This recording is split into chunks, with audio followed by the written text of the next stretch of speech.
and girls, the ability to escape an attacker, to break grips, to everybody should have some basic understanding of self-defense. And I strongly recommend all parents of kids in general, but especially if you have a daughter, especially a little girl, Or the Bailey family, they're good friends of mine. I've known their kids since they were kids. Now they're all grown-ups now, but Mona Bailey, she's a black belt, multi-time world champion. She runs her own school. And, when she was a little girl, she was dangerous. And she was so nice, so sweet.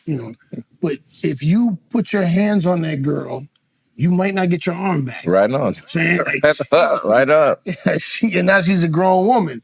And she's, like, you don't know what you're doing, you get your wrist broke. You know what I'm saying? Mess around trying to grab her some kind of way. So, I'm a strong advocate for, like, I love combat sports in general, but just the self-defense aspect of being able to escape an attacker, not beating your attacker up, because let's face it, you can learn karate and, like, I don't know how well that's going to do, but there are certain things that you can learn, like I said, to escape, to get away. Right on. So, yeah, Cam was teaching Ryan, I think it was an arm. Wrist lock. Yeah. I had to say, hey, swap to your non-shooting hand, bro. This little man here can mess you up. Yeah, we were at the signing at the Anime-verse, Wrestleverse, and Killer Cross was over there.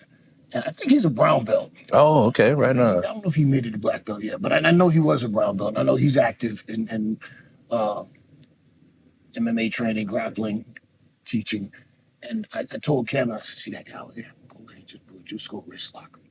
And he didn't know. He just sees his little kid come up and grab his hand. He goes, hey, what? He said, oh, man. And that wrist lock is snug. Yeah. Hey, man, hey, take it easy, bro. Let me ask you something. So is there like a rite of passage, like when a kid beats their dad in basketball? Like for jiu-jitsu, if he taps you out, does that mean, he's a grown-up now? So we had a conversation about that because it's like this dad thing, man, this dad journey of mine. Oh, from the guy who ain't never want no children, selfishly, ain't want none.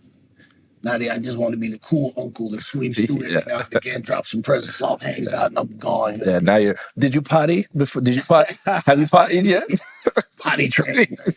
But now, like when he was little, we had this routine that every morning when he woke up, and it was funny, like as a parent, you develop that intuition, like your eyes open. Yeah, Undertaker.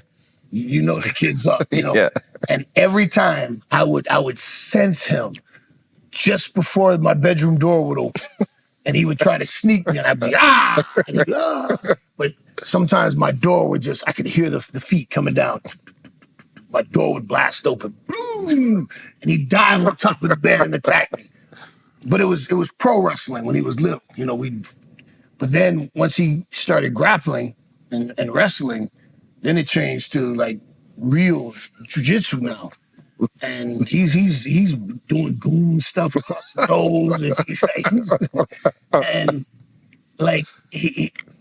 I'll stop to take the time to show him. Like, I'll see what he's trying to do, and I'll say, hold on, I'll stop here, grab it this way, do a cinch yourself. Okay, now, you got it? Okay, okay, there, but now he's like a lot of this generation, they like, the no-gi aspect of the sport, so they're the leg lockers. They like the heel hooks and and he's immediately now attacking my feet. It's going right at my leg.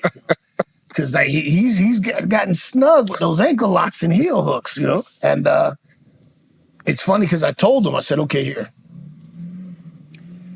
I am so big and strong that I can just power out virtually anything you do. But if you get it and you got it applied right and it's on there, I'll give it to you. I'll tap, because you did it right. So I started like letting him have that, like he'd get something and I'd be like, okay, good job, you got it, instead of just being like, get off me. But this little boy, recently, well, we tore my bed up, like sheets, blankets, everything. We tore that bed up. And then he stood up and went, yeah, a gray and white belt tapped a black belt 5 times. And I said, come here. So these counted now, Pete. I said, oh, no, come here. And I proceeded to show him, hey, you could never tap me, ever.